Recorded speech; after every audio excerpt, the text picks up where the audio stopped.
Bonjour Hervé Foissette. Bonjour. Alors c'est vous notre auteur du guide Petit Futé Brésil et vous avez plein de conseils à donner à nos lecteurs, à commencer par les balades et les visites. Alors qu'est-ce que vous leur recommandez? Alors, tout d'abord pour moi, la visite incontournable, c'est bien sûr la ville coloniale d'Ouro Preto. Dans le Minas Gerais, on peut y aller en bus de Rio, ce qui va très bien un peu dans l'esprit empreinte carbone respectable, on va dire. On est à 8 heures de bus et la magie commence dès qu'on arrive. En général, on débarque le matin, on voit la ville enserrée dans la brume et de suite, c'est la féerie.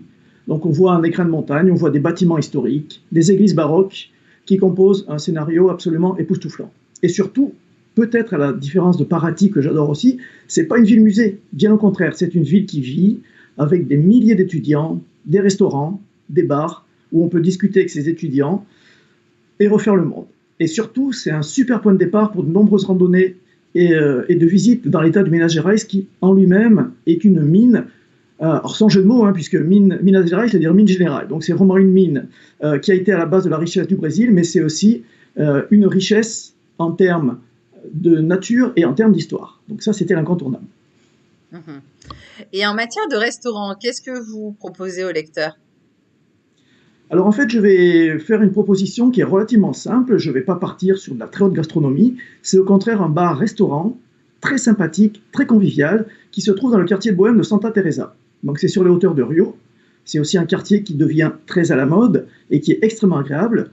Bon, les Parisiens diraient que c'est un quartier bobo, mais on apprécie ce quartier encore un petit peu 68 art, très très sympathique. Et ce bar que je conseille, c'est un bar-restaurant qui s'appelle le Bar do Mineiro. Donc le Mineiro, d'ailleurs, c'est un habitant du Minas Gerais.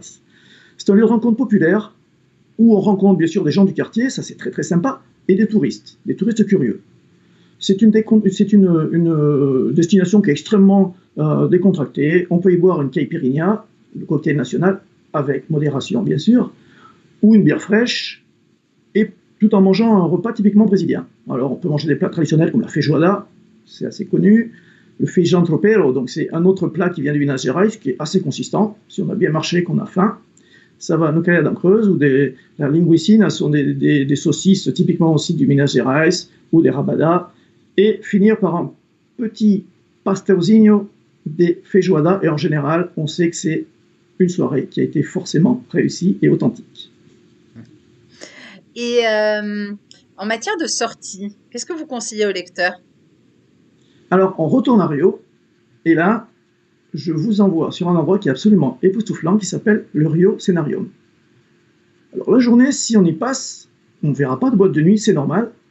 C'est un magasin d'antiquités, un entrepôt qui est gigantesque. Et la nuit, surtout en fin de semaine, ça devient un immense club de samba, de foro et de chorinho. C'est un endroit magique.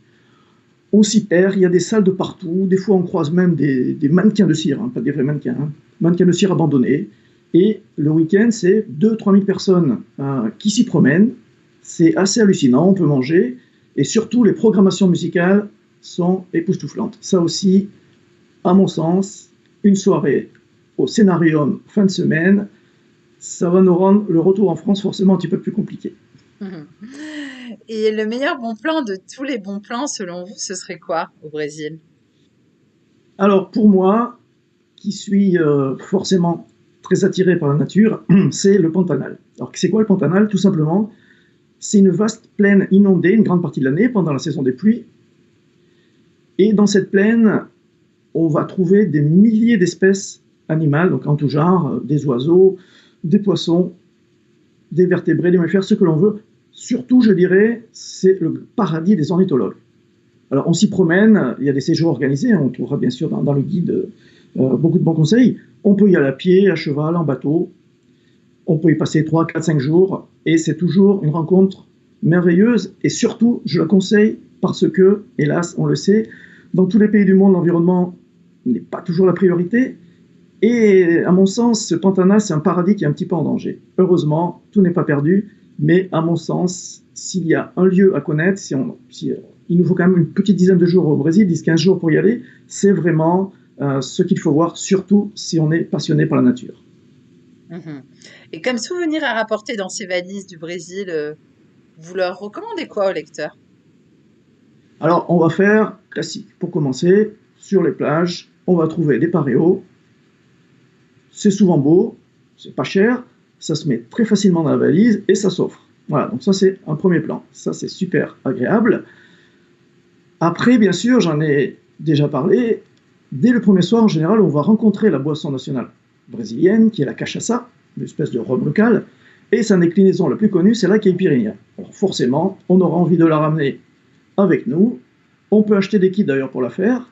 On peut acheter des bouteilles de cachaça à tous les prix.